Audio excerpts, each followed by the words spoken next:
Olá, sejam muito bem-vindos à Igreja no Mundo, o programa da Fundação AIS, aqui na sua televisão. Sou o Paulo Aedo e espero contar com a sua companhia aí desse lado ao longo da próxima hora, sempre às terças-feiras, logo depois da emissão do terço na Capelinha das Aparições, aqui na TV Canção Nova, e depois ao longo da semana, com várias repetições. Este é o seu programa sobre as questões da liberdade religiosa no mundo, a perseguição aos cristãos e a ajuda à Igreja que sofre. Um programa em que vamos contar com a presença da diretora da Fundação AIS em Portugal, a Catarina Martins de Betancourt, aqui em estúdio. Olá, Catarina. Olá, Paulo, e olá também a todos os nossos telespectadores. No arranque do programa de hoje, vamos até à Nigéria, de onde nos chegou a notícia do sequestro, na semana passada, de 4 seminaristas na sequência de um ataque armado ao seminário de Cacau, uma localidade situada, Catarina, no estado de Kaduna. Exato, Paulo. Portanto, estes 4 seminaristas, Pius Kanvai, Peter Umenukor, Stephen Amos e Michael Nulat, de idades compreendidas entre os 18 e os 23 anos, foram sequestrados, então, por um grupo armado que atacou o Seminário Maior do Bom Pastor na passada quarta-feira, dia 8 de janeiro. Como é que foi o ataque, Catarina? Como é que os seminaristas foram sequestrados? Bom, Paulo, não há muitos relatos, mas segundo um padre, um sacerdote, em declarações à imprensa local, ele diz que o ataque durou cerca de 30 minutos, entre as 10h30 da noite e as 23 horas, e o desaparecimento dos estudantes só foi verificado mais tarde, quando fizeram então a contagem de todas as pessoas que estavam neste seminário. Este ataque contra uma instituição da Igreja Católica ocorre 13 dias depois do bárbaro assassinato de uma dezena de cristãos por elementos de um grupo terrorista associado ao Estado Islâmico no estado do Borno, situado também no norte da Nigéria. O ataque agora ao seminário com o sequestro dos 4 seminaristas voltou a colocar este país no centro da atenção mediática. Na Nigéria, de facto, os cristãos são ameaçados por um dos grupos terroristas mais terríveis da atualidade, o Boko Haram, mas também, Catarina, pelos pastores Fulani. É isso mesmo, Paulo, e portanto, se por um lado temos tido o Boko Haram a atuar desde 2009, portanto, permanentemente, tem sido uma ameaça permanente desde 2009, portanto, foi quando começou as suas ações terroristas, também é verdade que os pastores nómadas Fulani têm, nos últimos tempos, vindo a atacar com maior frequência e que também com maior ferocidade as comunidades cristãs neste país. Uma das dioceses mártires da Nigéria é Maiduguri. Alvo constante de ataques por parte do Boko Haram, esta diocese tem revelado, no entanto, uma invulgar capacidade de sobrevivência. O ano de 2014 terá sido, Catarina, talvez o mais violento. Sim, provavelmente podemos dizer dessa forma, Paulo. Portanto, por causa destes ataques dos grupos jihadistas, portanto, só no ano de 2014, mais de 25 padres foram deslocados, mais de 45 religiosas também tiveram que abandonar os seus conventos, mais de 200 catequistas foram expulsos dos seus locais de trabalho e mais de 100 mil católicos tiveram de fugir das suas casas.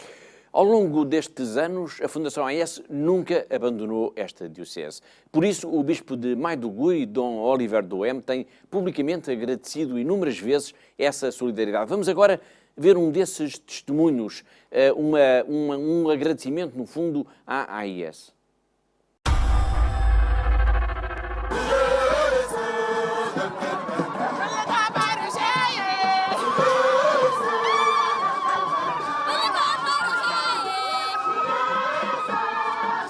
We are so thankful to Aid to the Church in Need.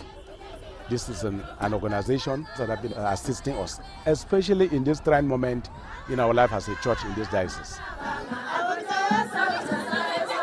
Without Aid to the Church in Need, I am not sure if Maiduguri Diocese would have still been standing at this time. So I want to thank this organization for assisting us in rebuilding our churches, in taking care of the bills of our own major seminarians, and then also sponsoring the scholarship of some of our priests. Salama nan dole sai ya zo a cikin sunan Yesu. Apart from this organization has given us funds that we'll use to feed our IDPs, that is the internally displaced members of our church. Even though Boko Haram has been tamed to a great extent, they are no longer attacking massively as it used to be, except through soft attack, that is through bomb blasts and so on and so forth. So they have really been tamed. But then the destructions have been colossal. The destructions have been great. lives have been lost, property have been destroyed, our church structures have been destroyed, many people have been sent away from their ancestral homes. So the situation is such that, and our immediate need now is to rebuild the people and the area. The people and the area.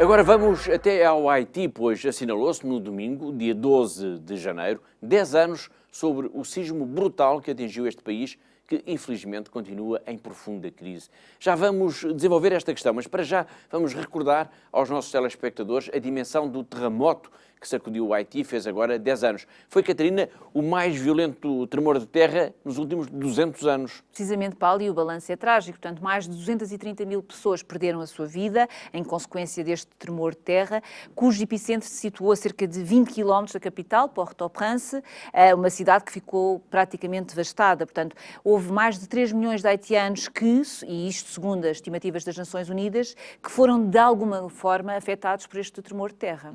Hoje, uma década depois, são ainda visíveis as consequências do devastador abalo sísmico na vida das populações. O pior é que a essas marcas de destruição se juntam agora também os sinais da inoperância do poder político e os casos de corrupção. Sim, a inoperância e a corrupção têm, de facto, gerado uma onda de protestos neste país. Portanto, as pessoas têm sentido que têm a vida, o futuro da sua vida hipotecado de alguma forma e, por isso, têm vindo para as ruas, têm vindo em grandes manifestações e têm vindo protestar e exigir também a saída do presidente. Podemos dizer, de alguma maneira, que o Haiti é um país à beira do abismo. A irmã brasileira Maria Gorete Ribeiro gravou recentemente para a Rádio Vaticano um pequeno depoimento sobre o caos que se vive no Haiti, com cenas de violência, assaltos e muito medo à mistura. Vamos já escutá-la, mas antes importa dizer que este país tem estado desde há anos também, e seguramente desde o terremoto, Catarina, no centro das preocupações da Fundação AIS. Sem dúvida, Paulo. Portanto, desde essa altura a Fundação tem ajudado de alguma forma este país, nomeadamente através da reparação dos edifícios, das estruturas paroquiais, dos seminários que ficaram muito afetados, portanto, durante este terremoto, mas também através do apoio à formação de sacerdotes e de leigos. O Haiti é considerado como o país mais pobre do hemisfério ocidental. O terremoto e a crise política estão a provocar uma onda de protestos que está a paralisar, como nos vai contar já de seguida a irmã Maria Gorete, a vida no dia-a-dia. Falta quase tudo no Haiti e a violência já tomou conta mesmo das ruas. Esse ano a gente viveu uma situação um pouco diferente de todos os outros anos. Desde setembro de 2019, o Haiti vive essa situação de instabilidade política, social, causando protesto da população, que não está satisfeita com a atuação do governo. As escolas estão fechadas desde setembro, as crianças e a população pobre são as mais atingidas. A miséria, a fome, o desemprego atinge primeiro os mais pobres, que sofrem as consequências da violência e do caos social. Nós, irmãs da comunidade intercongregacional, estamos vivendo esse momento como um privilégio de Deus, por nos permitir viver a insegurança com os pobres. Toda essa situação de dor, de sofrimento, de muita violência, nos deixa inquieta e nos faz renovar o nosso compromisso e nossa opção pelos mais pobres, mais sofredores, refugiados, aqueles que são deixados pelos políticos e governantes. Em muitos momentos temos medo, mas a gente procura, através da fé, que o medo não nos paralise. Os pobres nos ensinam a fortalecer a nossa fé, a nossa esperança em Deus, que caminha conosco e nos dá resistência. Por quê? Porque acreditamos que o amor com que Jesus ama os pobres deve ser o mesmo amor do qual nós mesmos devemos amar. Como Jesus, devemos sentir e viver na própria carne o que os pobres há muito tempo já sofrem. E a cada dia, o olhar a cada rosto, cada criança, cada mulher, é como se víssemos o próprio Jesus, que se deixa tocar, que se deixa amar, que nos ensina que a ternura e a misericórdia de Deus nos enche de esperança. E para nós, nesse momento, a esperança é um sinal deste amor profundo de Deus por cada um de nós, por toda a humanidade. E queremos renovar o nosso compromisso com esse povo haitiano e sermos sinais, junto com eles, sinais de esperança, de vida nova, de melhores tempos. Todas as semanas trazemos aqui notícias, histórias que documentam a Igreja perseguida. Estamos no início de 2020, tempo propício para se fazer um balanço do ano que passou. O ano de 2019 foi dramático para os cristãos em várias regiões do mundo e revelou mesmo uma preocupante escalada de violência contra esta comunidade religiosa.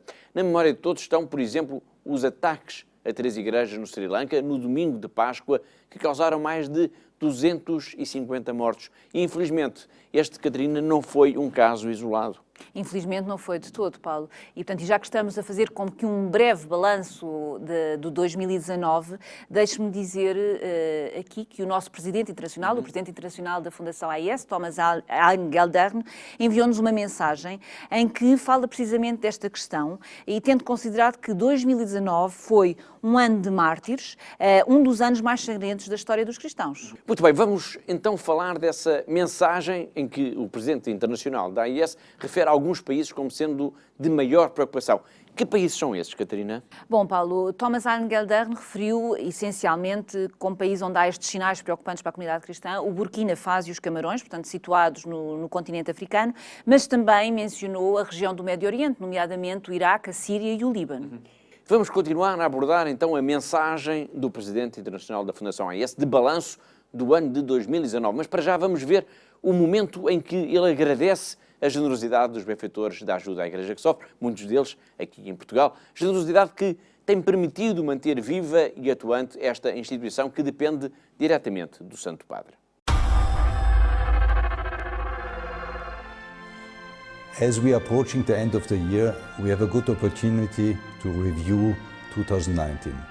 Unfortunately, 2019 has proven as a very bad year regarding the persecution of Christians all over the world.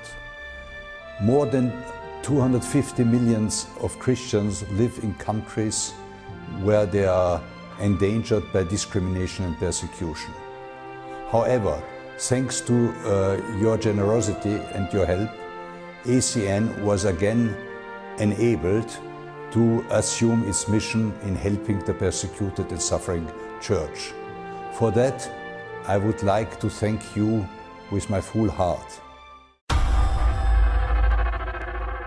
Foi o Presidente Internacional da Fundação AIS a agradecer o apoio e o espírito de compromisso dos benfeitores da ajuda à Igreja que sofre. Bom, retomando a nossa conversa de balanço que o Presidente da AIS fez, há uma atenção especial para o Médio Oriente, nomeadamente, Catarina, a Síria, Iraque e Líbano. Sim, de facto ele refere estes 3 países como sendo sinais, ou países que têm dado sinais muito preocupantes, e ele na sua mensagem ele refere o arcebispo de Erbil, Dom Bachar Warda, que repetidamente tem chamado a atenção do mundo para a situação perigosa que vive a comunidade cristã no Iraque e que tem destacado também esta diminuição drástica da presença da comunidade cristã neste país e também na vizinha Síria, como é óbvio. E em relação ao Líbano? Bom, ele em relação ao Líbano, ele diz que a crise também é preocupante e que está também já a agravar a já de si difícil situação que vive neste país. Além de que também está a causar inúmeros obstáculos para a distribuição de ajuda humanitária para a comunidade cristã vizinha no país vizinho, portanto, na Síria. No entanto, nem todos os sinais são negativos. Estamos a falar do balanço do ano de 2019. Para o Presidente Internacional da Fundação AIS, o aumento da atenção na opinião pública mundial para as questões relacionadas com a liberdade religiosa é um aspecto positivo a destacar neste balanço do ano de 2019. Sem dúvida, Paulo. Portanto, Engelder diz que, de facto, a Europa Ocidental, portanto, os nossos políticos, os nossos líderes da opinião, falam agora muito mais desta questão da liberdade religiosa, mas isso não significa, de alguma forma, que tenhamos que parar, que temos que continuar efetivamente a falar para que isto seja um assunto do dia-a-dia em termos de notícias. Portanto, ele também diz ainda que é muito importante que as organizações internacionais, nomeadamente a União Europeia e a ONU, continuem a agir na defesa da liberdade religiosa e, essencialmente, na defesa dos direitos humanos. Uma das vozes mais importantes do Reino Unido, o Príncipe Carlos, fez questão de gravar no Natal uma mensagem que denuncia precisamente a perseguição aos cristãos no mundo e elogia, muito em simultâneo também, e muito particularmente, o trabalho realizado pela Fundação AIS. Vale a pena rever esta mensagem. As Christians all around the world prepare to celebrate the birth of Jesus Christ, it is of vital importance that we remember all those who suffer persecution for their Christian faith.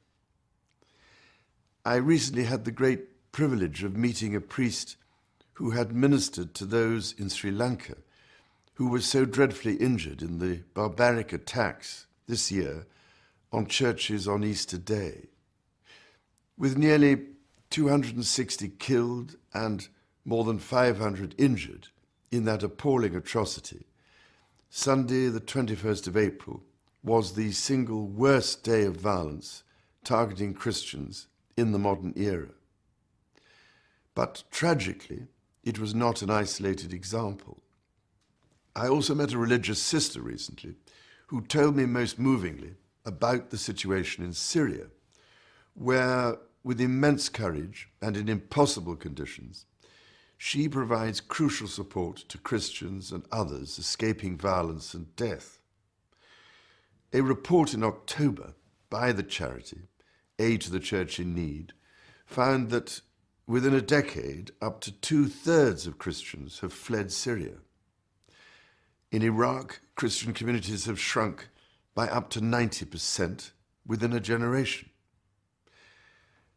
As we recall how the Christ child fled with his parents to Egypt, let us remember the countless many who endure terrible persecution or are forced to flee their homes. And let us strengthen our resolve to prevent Christianity disappearing from the lands of the Bible. The Syrian sister I met gave me a gift. It was a depiction of the head of the crucified Christ, made out of charred wood taken from a bomb-blasted church in Aleppo.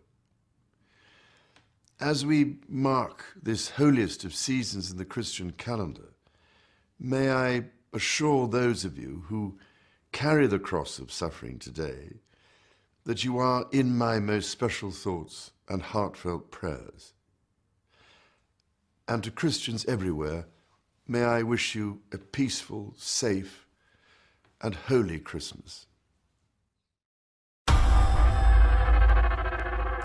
Um dos países que mais preocupa o presidente internacional da Fundação AIS é o Burkina Faso. Um relatório publicado recentemente pela Human Rights Watch dá-lhe razão. Esta organização de defesa dos direitos humanos fala em atrocidades cometidas por grupos jihadistas que atacam comunidades cristãs neste país e fala mesmo, Catarina, num cenário de terror. É mesmo muito grave, Paulo. Portanto, segundo este relatório publicado na semana passada pela Human Rights Watch, só desde abril do ano passado, grupos islâmicos armados foram responsáveis por ataques e execuções sumárias de mais de 250 pessoas. Portanto, segundo esta Organização Internacional de Defesa dos Direitos Humanos, há um padrão comum nestes ataques. Portanto, as vítimas pertencem à comunidade cristã, são funcionários do governo ou, de alguma forma, podem ter alguma coisa relacionada com o Ocidente.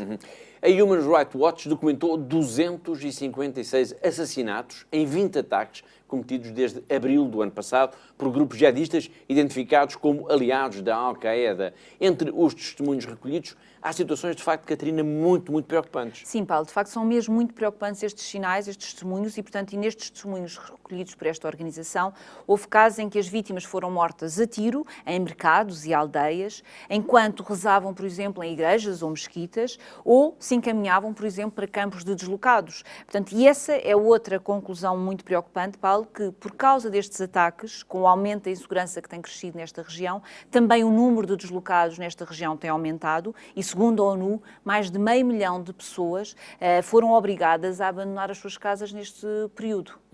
O Burkina Faso está numa região de África conhecida como o Sahel, de que fazem parte, entre outros, o Chad, a Mauritânia, o Mali ou o Níger, região que está no centro de uma recente explosão de violência extremista que não tem poupado, de facto, as comunidades cristãs. Os nossos colegas do Rome Report têm a reportagem. The Sahel is close to becoming lawless territory. According to the UN, in the last months, the region has been impacted by unusual levels of violence. Mali, Niger, and Burkina Faso are the countries most affected by the situation.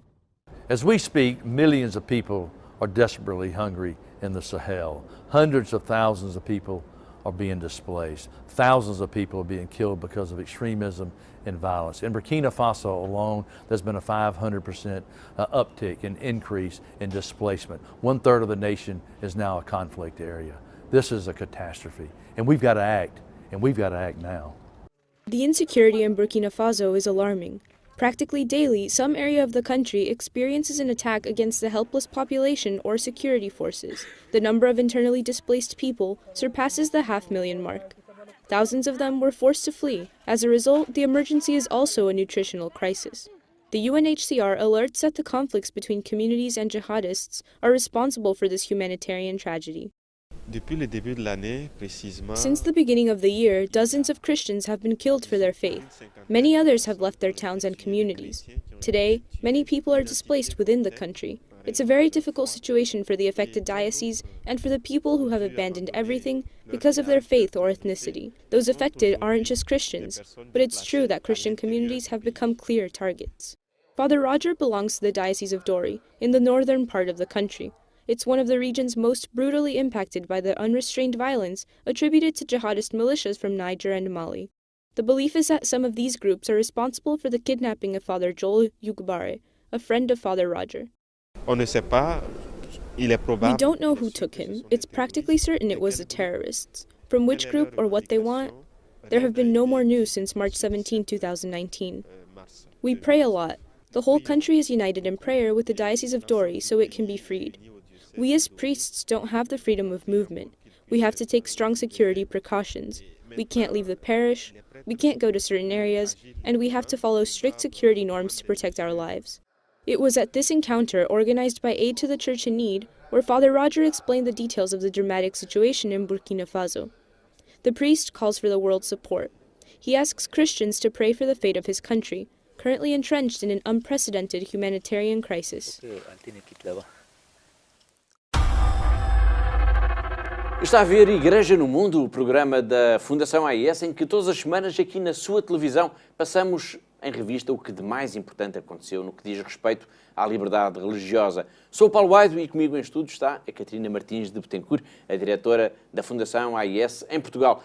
Continuando por África, vamos agora até à República Democrática do Congo, pois, segundo o cardeal Fridolin Ambongo, arcebispo de Kinshasa, o país está em guerra. Em causa está a violência que se registra, Catarina, especialmente na região do Beni do Norte. É verdade, Paulo. Portanto, esta região oriental da República Democrática do Congo tem sido palco nos últimos tempos de ataques de grupos armados, cada vez com maior violência sobre a população. Falando aos jornalistas na semana passada, o arcebispo descreveu um ambiente terrível nessa região, denunciando massacres diários, violações, sequestros e deslocamentos das populações. Exato, Paulo. E, de facto, a tal ponto que o arcebispo de Kinshasa afirmou, como o Paulo acabou de referir, que o país está em guerra e disse que, após ter visitado no final do ano passado a diocese de Butembo-Beni, situada precisamente na região do Kivu do Norte. A ajuda à Igreja neste país faz parte também das prioridades da Fundação AIS para os países do continente africano. No ano passado, o bispo de Manono, Dom Vicente de Paulo Ndjubu, esteve na sede internacional da AIS, em Königstein, na Alemanha, onde foi falar sobre as principais dificuldades que a comunidade cristã enfrenta na sua diocese e os desafios que se colocam à Igreja no seu país. No final do encontro, o bispo de Manono falou para o nosso programa.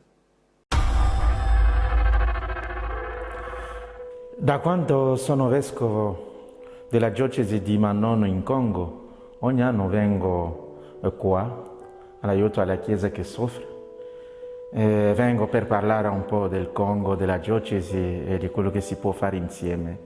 Per quello che riguarda la diocesi, come l'avevo già detto forse un'altra occasione, la mia missione è doppia, è quella di formare gli uomini e di creare strutture per poter fare la missione. Tutte le strutture, essendo state distrutte durante la guerra, devo ricostruire tutto quasi da capo e per questo ho bisogno di preghiera, ho bisogno anche di aiuto per poter fare questi lavori. I cristiani, tramite l'aiuto alla Chiesa che soffre, ci aiutano moltissimo per formare i preti, per costruire le chiese e le canoniche. E finisco per dire grazie mille alla generosità dei cristiani qui che ci aiutano veramente a ricominciare a ricostruire questa nuova chiesa diocesana. Signore vi benedica nel nome del Padre e del Figlio e dello Spirito Santo. Rimaniamo uniti in Gesù e Maria. Grazie.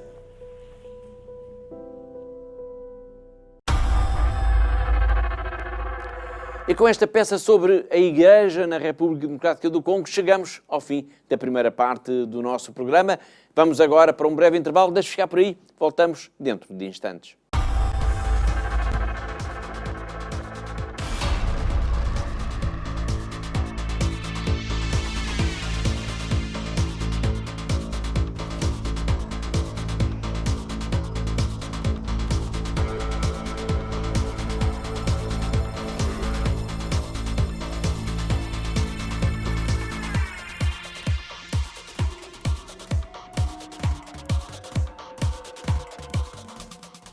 Olá de novo, está a ver Igreja no Mundo, o programa da Fundação AIS, a ajuda à Igreja que sofre, aqui na sua televisão, em que todas as semanas passamos em revista o que de mais importante aconteceu no que diz respeito à liberdade religiosa. Sou Paulo Aido e comigo em estúdio está a Catarina Martins de Betancourt, a diretora da Fundação AIS em Portugal. 9 paróquias, 31 escolas, 23 estabelecimentos de apoio social, 81 sacerdotes e 129 irmãs e cerca de 30 mil fiéis. Para nos falar desta realidade única no catolicismo em todo o mundo, vamos agora fazer uma viagem até à China, melhor, até Macau. Vamos ao encontro do nosso correspondente na antiga colónia portuguesa. O jornalista José Miguel Encarnação vai fazer-nos um retrato breve da Igreja Católica em Macau neste ano 20 do século XXI. Para se falar da Igreja em Macau, no entanto, é preciso recuar até ao já longínquo ano de 1576. À semelhança de Hong Kong, Macau voltou a ser exceção no que respeita à liberdade religiosa na República Popular da China em 2019. A prová-lo estão as inúmeras atividades organizadas pela Diocese de Macau no mês de dezembro, com o principal destaque a recair na Missa do Galo, celebrada à meia-noite de 24 para 25 de dezembro, e nas missas da manhã do dia de Natal, tendo todas elas sido presididas pelo Bispo de Macau, Dom Stephen Lee, na Sé Catedral de Macau. Destaque ainda para as missas celebradas nos dias 29, 31 e 1 de janeiro, tanto na Sé Catedral como noutras paróquias de Macau. No total, foram milhares os fiéis que se deslocaram às inúmeras igrejas existentes no território, algumas delas classificadas como Património Mundial da Humanidade.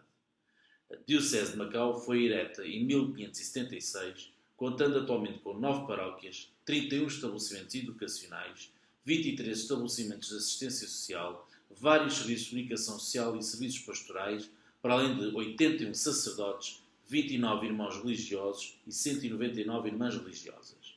As estimativas apontam para a existência de 30 mil fiéis católicos em Macau. Em termos organizacionais, a Diocese de Macau é formada por vários órgãos: Cúria Diocesana, Câmara Eclesiástica, Colégio dos Consultores do Bispo, Conselho Económico Diocesano, Tribunal Matrimonial Diocesano, Conselho Presbiteral, Conselho Pastoral e Cabildo, para além de várias comissões diocesanas que funcionam como órgãos consultivos do Bispo. De Macau, José Miguel Encarnação. Da China, do enclave católico de Macau, vamos agora para a Síria.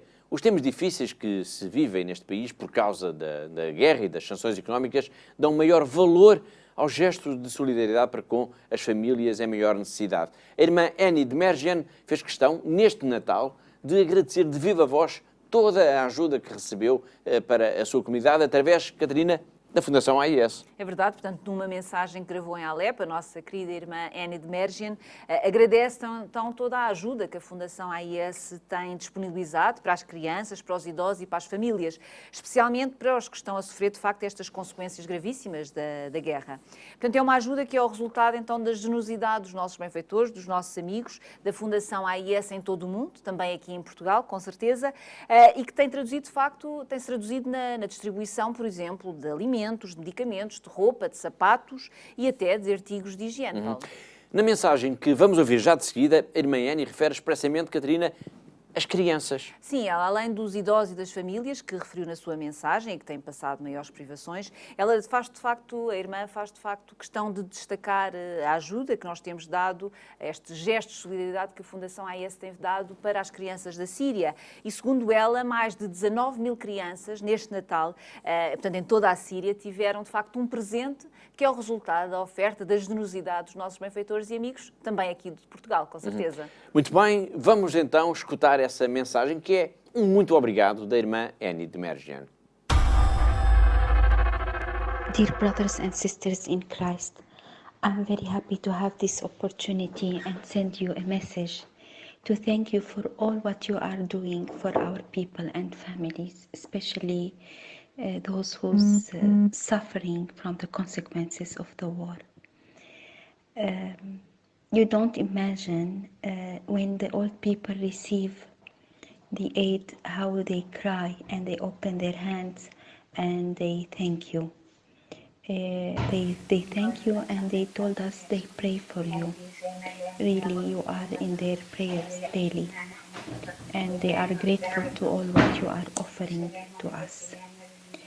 And I want to also thank you for this opportunity to draw a smile on more than 19,000 children in Syria, all over Syria, because of your Christmas gift. Thank you. God bless you all. Also, I can't express my feeling how you will help to warm many houses with the help of the fuel. God bless and keep you and protect you. And I wish you many blessings for Christmas and the coming New Year. God bless. Bye.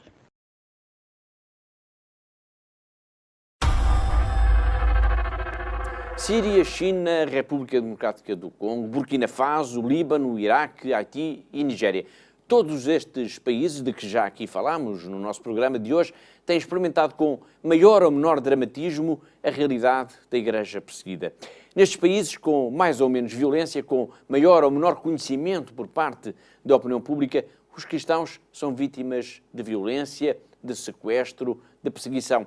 No final do ano passado, a Fundação AIS publicou um estudo sobre esta realidade, a da perseguição aos cristãos. Vamos agora ver um trabalho sobre esse relatório, Perseguidos e Esquecidos, que a Fundação AIS lançou então no final do ano passado.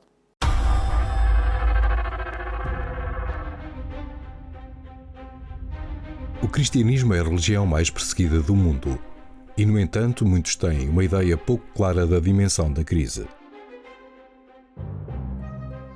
Há muitos anos que a instituição Fundação Ajuda à Igreja que Sofre, conhecida também por AIS, dá a voz a estes cristãos sem voz. Perseguidos e Esquecidos é um relatório sobre os cristãos oprimidos por causa da sua fé que apresenta os resultados das pesquisas contínuas da AIS, avaliando padrões recentes de ódio e discriminação. Esta edição, que analisa o período de julho de 2017 a julho de 2019, concentra-se nos principais desenvolvimentos em 12 países onde o sofrimento dos cristãos é particularmente grave. No Médio Oriente, após a derrota militar do Daesh em 2017, a escala de violência contra os cristãos diminuiu.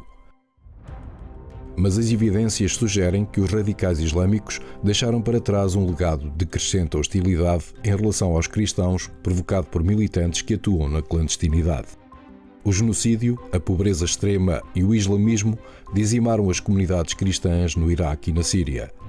Em algumas cidades, a probabilidade para o desaparecimento do cristianismo está a aumentar cada vez mais.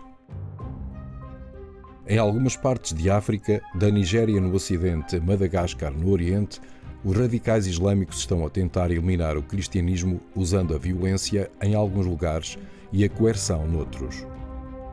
Enquanto a Nigéria é o país onde mais cristãos são mortos, os ataques dos radicais islâmicos contra os cristãos acontecem uma e outra vez no Burkina Faso e na República Centro-Africana. Em alguns países da África, como o Sudão, Marrocos ou Eritreia, a principal ameaça para os cristãos vem do Estado, com renovados atos de repressão. Dois dos ataques mais graves contra cristãos realizados por radicais islâmicos no período abrangido pelo relatório ocorreram no Sri Lanka e nas Filipinas, deixando centenas de pessoas feridas e mortas. De facto, a situação dos cristãos deteriorou-se muito na Ásia Meridional e Oriental. Nesta região, um crescente nacionalismo e autoritarismo do Estado emergem como as principais causas para a perseguição cristã. Anteriormente, a Coreia do Norte, onde os cristãos são rotineiramente presos em campos de trabalho, foi identificada como o pior lugar do mundo para se ser cristão. A situação continua tão má que dificilmente poderia tornar-se pior. Na Índia, a principal ameaça ao cristianismo vem do nacionalismo hindutva. Mais de 1000 ataques a cristãos foram relatados e mais de 100 igrejas foram fechadas. Os militantes e oficiais do Estado intensificaram uma campanha de intimidação contra os cristãos. Os ataques extremistas hindus também aumentaram no vizinho Sri Lanka, onde o principal alvo foram os cristãos e muçulmanos. Na China, para cristãos e outras minorias, o período em análise sofreu uma deterioração acentuada dos direitos humanos. Embora o Vaticano tenha assinado um acordo provisório com a China, permitindo que o regime tenha voz nas nomeações de episcopais, a repressão da Igreja Católica aumentou acentuadamente. No Paquistão, foi registado um aumento alarmante dos casos de violência contra grupos religiosos, tanto por atores estatais como por não estatais, muitos deles influenciados pelos talibã do vizinho Afeganistão.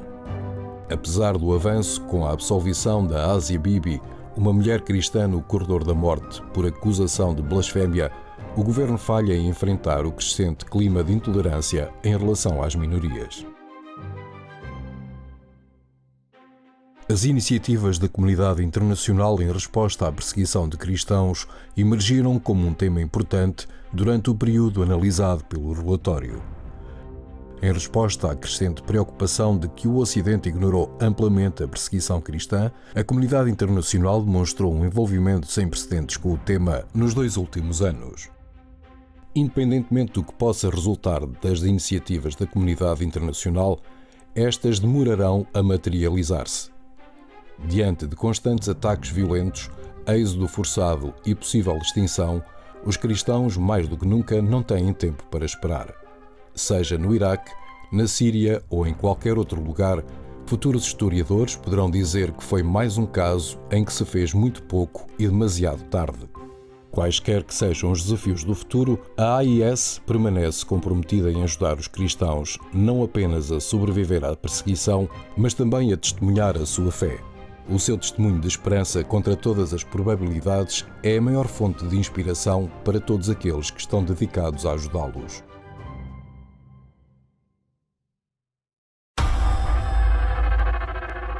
Começamos o programa de hoje com a notícia do sequestro de 4 seminaristas na Nigéria. Desde que se soube do ataque ao seminário, desde que se soube do sequestro destes 4 jovens que sonham servir a Igreja através do sacerdócio, que a Fundação AIS tem recebido em todo o mundo centenas de mensagens de pessoas que rezam, de pessoas preocupadas com a vida destes seminaristas. Infelizmente, o sequestro de padres, de irmãs, de seminaristas é desde há muito tempo uma cruel realidade da Igreja nos países onde os cristãos são mais perseguidos. Chamo agora a sua atenção para um trabalho, uma reportagem, em que 3 sacerdotes que estiveram já em cativeiro vão contar a sua história. Nos próximos 7 minutos, o padre Jacques Morad, o padre Douglas Bazzi e o padre Tomás Uzanali vão falar-nos dos dias de cativeiro. a experiência de ser padre e de ter sido raptado, sobreviver ao sequestro e contar a experiência. É o que vamos ver nos próximos 7 minutos. Before kidnap, they blow up my church in front of me. I survived twice with serious bomb and my car destroyed twice. One time I was just stand in the front, the main gate of my church, and just they came and they shooting us, and I got shot in my leg by AK-47. And they kidnapped me, yeah, for 9 days. Those 9 days never been forgotten, never. Yeah, I choose to be priest, and this is the cost.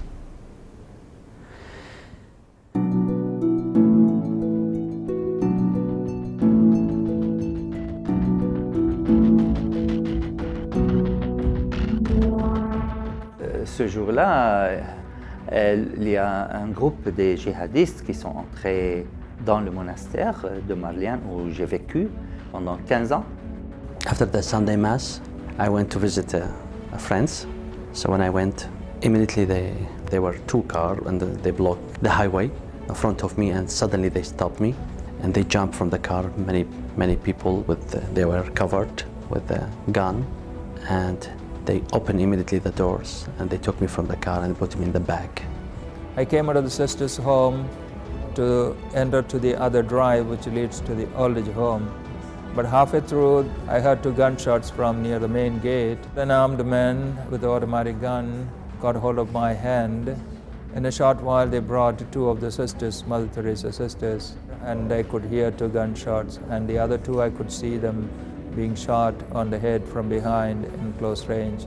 All what I could do was just to pray. But they asked me if I'm a Muslim. I said, no, I'm a Christian.